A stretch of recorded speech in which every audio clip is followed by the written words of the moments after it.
मला नेहमी प्रश्न पडायचा की एक धनी व्यक्तीला म्हणजे अफाट धन कमावल्यानंतरसुद्धा काय अशा गोष्टी आहेत की ज्या त्या लूपमध्ये अडकवून ठेवत आहेत. फॉर एक्झाम्पल अंबानी असेल, जितकी वेल्थ त्याने ॲक्युम्युलेट केलेली आहे, ॲक्वायर केलेली आहे, ती त्याच्या पुढच्या कैक पिढ्या बसून खाऊ शकतील, अगदी लक्झुरियस लाईफ जगू शकतील. परंतु तरीसुद्धा जर तो त्या गोष्टीला चेस करत असेल तर काय रिझन आहे हे सगळं करण्यापाठीमागे? तर त्याचं उत्तर ह्या बुकमध्ये सापडतं. डोपामाइन डिटॉक्स नावाचं पुस्तक आहे. 68 पेजेसचं पुस्तक आहे आणि खूप कमी व्होकॅब्लरी वापरलेली आहे आणि सोप्या भाषेत लिहिलेलं आहे. कदाचित त्याची इंग्रजी आणि मराठी आवृत्तीसुद्धा अवेलेबल असेल. तर डोपामाइन याला एक प्लेजर हॉर्मोनसुद्धा म्हटलं जातं. एक न्यूरो ट्रान्समिटर आहे. सिग्नल पास करण्याचं काम करतो, सिग्नल ट्रान्समिट करण्याचं काम करतो. तर एखादी आनंदाची गोष्ट जेव्हा आपण करतो तेव्हा डोपामाइनचं प्लेजर आपल्याला मिळतं. परंतु सेम गोष्ट जर पुन्हा पुन्हा केली तर तेवढं प्लेजर मिळत नाही, ते रिड्यूस होत जातं. आणि हा एकच प्रिन्सिपल आपल्याला प्रत्येक गोष्टीच्या मागे धावायला मोटिवेट करत असतो. उदाहरणार्थ एखादा ब्रँडचा फोन घेणं, खरेदी केल्यानंतर तो डोपामाइन जो असतो तो पीकवर असतो, प्लेजरच्या पीकवर आपण पोहोचलेलो असतो, भयंकर आनंद झालेला असतो. 2-1 महिन्यानंतर तो फोन वापरून तो आनंद तेवढासा राहत नाही, तो कमी होऊ लागतो हळूहळू. 6 महिन्यानंतर आणि कमी झालेला असतो. मग फोनचं एक ॲडव्हान्स व्हर्जन येतं आणि त्यावेळी आपल्याला डाऊन फील व्हायला लागतं आणि मग ते पुन्हा प्लेजर अचीव करण्यासाठी आपण फोनला अपग्रेड करतो. तर जोपर्यंत ती गोष्ट आपल्याला मिळत नाही आहे तोपर्यंत ते प्लेजर रेज होत असतं किंवा इन्क्रीज होत असतं. आणि ज्या दिवशी तुम्ही ती गोष्ट अचीव करता तो प्लेजरचा पीक असतो. त्यानंतर तो आनंद कमी कमी व्हायला लागतो. आता हे आपल्याला घराच्या बाबतीतसुद्धा पाहायला मिळेल, नव्या गाडीच्या बाबतीतसुद्धा पाहायला मिळेल.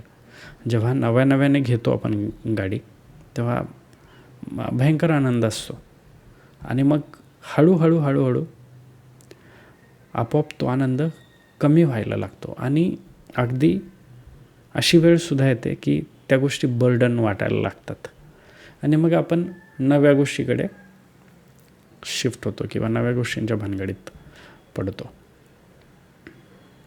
तर असा हा डोपामाइन आहे आणि या डोपामाइनच्या चेसिंगमुळे हे जग ऑपरेट करत आहे की तुम्ही बेटर व्हर्जन शोधताय, ते चेस करण्याचा प्रयत्न करताय.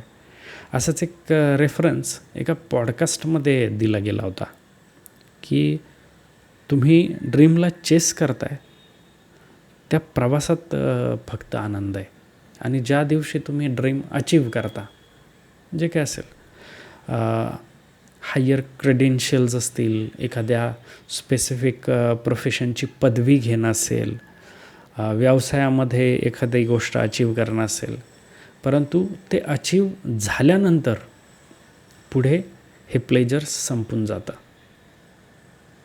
फॉर एक्झाम्पल एखादा ॲक्टर असेल तर तो जोवर स्ट्रगल करत असतो, काम मिळवत असतो आणि मग एके दिवशी ॲक्टिंग क्षेत्रातला सर्वोच्च अवॉर्ड त्याला मिळतो आणि त्यानंतर हे प्लेजर संपून जातं आणि मग जग विसरूनसुद्धा जातं. तर तो जो प्रवास आहे, ती जी रेस असते ती समाजाला आवडत असते. एकदा तुम्ही तिथे पीकवर पोहोचल्यानंतर सगळ्या गोष्टी संपून जातात. किंवा एखादा खेळाडू असेल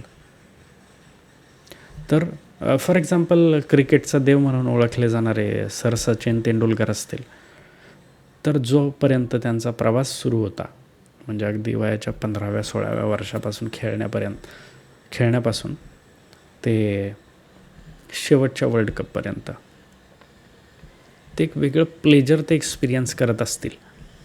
आणि मग एकदा जेव्हा तुम्ही त्या गेमचा शेवट करता किंवा आत्ता जसं ते रिटायरमेंटला पोहोचलेत, तर त्या स्टेजला ते प्लेजर संपून गेलेलं असतं आणि मग त्यानंतर त्या टाईपचं प्लेजर चेस करणं नेक्स्ट टू इम्पॉसिबल होऊन जातं आणि लाईफमध्ये एक बोरियत किंवा मुनाटनेस आलेला पाहायला मिळतो. तर असा हा डोपामाइनचा खेळ आहे. हे जग ज्या पद्धतीने ऑपरेट करतं आहे किंवा जे काही आपण चेस करतो आहे हे सगळं ह्या डोपामाइनमुळे घडत आहे. आता ह्याला आणखी थोडंसं सोपं करून समजायचं असेल तर समजा की एका लहान मुलाला तुम्ही एक चॉकलेट देताय दररोज सेम पद्धतीचं.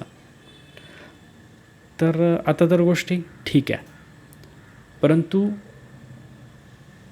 जेव्हा त्याच्यासमोर 4 ते 5 ऑप्शन ठेवले जातात आणि त्याला निवडण्याची मुभा दिली जाते, तेव्हा तो थोडासा कन्फ्यूज झालेला असतो.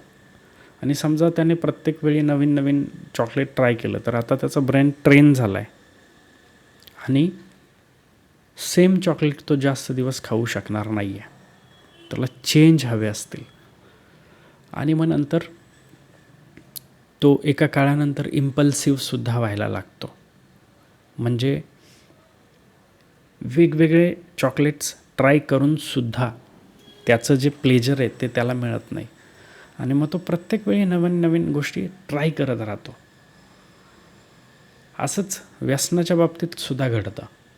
म्हणजे एखादा व्यक्ती पहिल्यांदा सिगारेट ओढतो आणि त्याला दिवसभर ते प्लेजर मिळत असतं, परंतु नेक्स्ट टाईम किंवा आफ्टर अ वीक त्याला एक सिगरेटने ते प्लेजर मिळत नाही. मग त्याला एकच्या जागेवर 2 सिगरेट ओढाव्या लागतात आणि असं करत करत एक दिवशी तो एक पाकिटावर पोहोचतो आणि मग पुढे परिस्थिती अशी झालेली असते की एका पाठोपाठ एक 2 सिगारेट ओढणं किंवा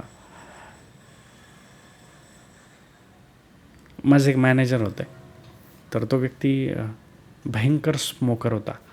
म्हणजे अगदी मध्ये झोपमोड झाली, जाग आली तरीसुद्धा तो बिछाण्याच्या जवळच सिगरेटचं पॅकेट ठेवायचा आणि मग झोपल्याच एक सिगारेट ओढायचा आणि मग पुन्हा झोपून जायचा. किंवा मी असं ऐकलं होतं, मला माहीत नाही, की तो व्यक्ती शॉवर घ्यायला गेल्यानंतरसुद्धा सिगारेट ओढता ओढता आंघोळ करतो. आता सत्य किती आणि अतिशयोक्ती किती माहीत नाही, परंतु हे सगळं घडण्यापाठीमागे रिस्पॉन्सिबल कोण आहे तर हा डोपामाइन आहे. आता एक कन्सेप्ट आपण ऐकला असेल विपश्यना. तर विपश्यनाला गेल्यानंतर तिथला जो फॉर्मॅट आहे तो जर ऑब्झर्व केला तर तो काय आहे, तर एक सेम पद्धतीचं फूड तुम्हाला 21 डेजसाठी फॉलो करायला लावतात आणि तुम्हाला सॉलिट्यूडमध्ये राहायला लागतात. आणि मग अशा पद्धतीने प्रॅक्टिस करत असताना तुमचं डोपामाइन सेटल्ड व्हायला लागतं आणि ज्या दिवशी तुम्ही घरी येता त्या दिवशी ते घरचं जे अन्न आहे, जे आधी तुम्हाला बेचव वाटायचं तेच अन्न रुचकर वाटायला लागतं.